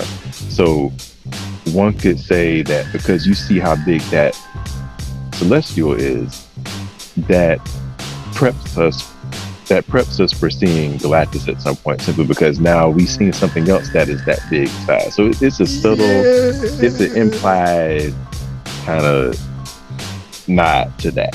Yeah, that's what I want to do. Yeah. So I'm like, yes, we're actually going to get to see Galactus in his true form, not that cloud of smoke that we saw. Well, Fantastic Four is coming. This is true. We need the ultimate nullifier. It needs to be created. And, they've been hinting at the Fantastic Four is coming ever since the Avengers ended. Yeah. They've been saying, who bought Stark? Yeah. Yeah, that's the Baxter building. Yeah. That is our new Baxter building. I'm so excited. Yes. Now I have to hurry up and go see Eternals like ASAP. Yeah. I'm plotting to see when I can see No Way Home, because I'm not going to see it open night because I'm trying to not. The way that I've been able to see the movies that I've seen in the theaters is by telling my wife, hey, because we're both careful about COVID, but she's a lot more protective than I am with it. So if I go do something like that that involves potential amount of people, I gotta I'm laying out this big blueprint plan. Look, I'm going, when I went to see Snake Eyes, I'm going in the middle of the day. Now, I was unemployed at the time too, so that helped, being able to go in the middle of the day where ain't nobody going to be in the theater, and I'm picking a theater where you can, assign seats. So I'm I want to make sure that I pick this corner of the theater, so most likely nobody will be next to me. So I'm just trying to figure out how I'm gonna do it. So definitely not going to go see opening night, so I'm not going to be in a crowd of people. And plus, we'll be at my in-laws, so I'll be in Jacksonville, Florida. So I'm trying to figure out what theaters in there aren't the bigger ones. And I'm definitely not seeing it opening night, but I need to see it quickly before everyone starts talking on the right, because spoiler dodging. Yeah, I'm gonna figure this out, man. I need to see this. Indeed. Yo, I just realized what time it is. I think we're I think I've been watching too many Ego podcasts, and now I'm starting to welcome to that live stream vibe. Yeah, so now instead of going an hour 15, hour 20, now I'm closing in on 2 hours. That's how you gotta do it, baby. Hey, Hey, but before we get out of here, other than the illustrious Ego podcast, what is there anything you want to plug? Anything you want to get off your chest? Anybody you want to shout out that you haven't already? Even if you have already shouted about, you can shout about it again. Spit it all out. All right. Shout out to SF Designs. Shout out, SF Designs 21 on Instagram. Shout out to CC the Geek on Instagram, and shout out to Griffin Studios, my co-hosts on the Everybody Gets One podcast on Ego Podcast. Shout out to them. Y'all can find me on at Metro_Tom on Instagram. I have a link to my website and everything through there. So yeah, you'll find everything else through there. All right. And just make sure you follow everybody at Everybody Gets 01 on IG as well. And then you can find our YouTube channel through there. I think through there.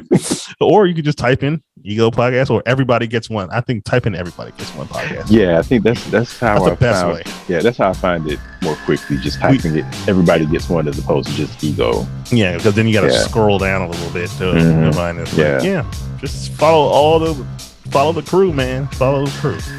Yes. So yeah, SF Design 21, my man Sam, CC the Geek, Rio, Griffin Studios. Yes, Griffin Studios. I love all of y'all, and I'm pretty sure everybody at home, when y'all start following them, y'all gonna love them too. So big shout out to the whole crew over there. Yes, thank you for reminding me. I think we need to try to get Rio on here as well. Finally got a chance to kind of interact with him on one of the Eco podcast episodes, so that was good. But y'all, that is it. Alex, thank you so much for being here. It's a fun time geeking out with you as always. This will definitely not be the last time. You know how we do. Oh yeah. At some point this year, we're gonna meet in person. Oh yeah. At some point, we're gonna figure it out. Yes, and like I said, when you come to Dragon Con, just stay on my behind. Yes, because I will. I don't get into trouble, and trouble don't find me. Yeah, keep me away from danger, please. Yes. I got you. And if I need to hook your wife up with mine, so she can have somebody to talk to and not fret about you. Yep. But yeah, so that we'll make that happen. Everybody at home, thank y'all for tuning in. Thank y'all for geeking out with us for however long we went. I did not have the timer on, but y'all have a good night. Y'all have a good time with whatever con you're going to next. Good luck on your cosplay builds. Y'all be safe out there so we can have an actual safe con season next year in 2022. That's it, and y'all have a good night. Peace. See y'all in the next video. Peace. Hey.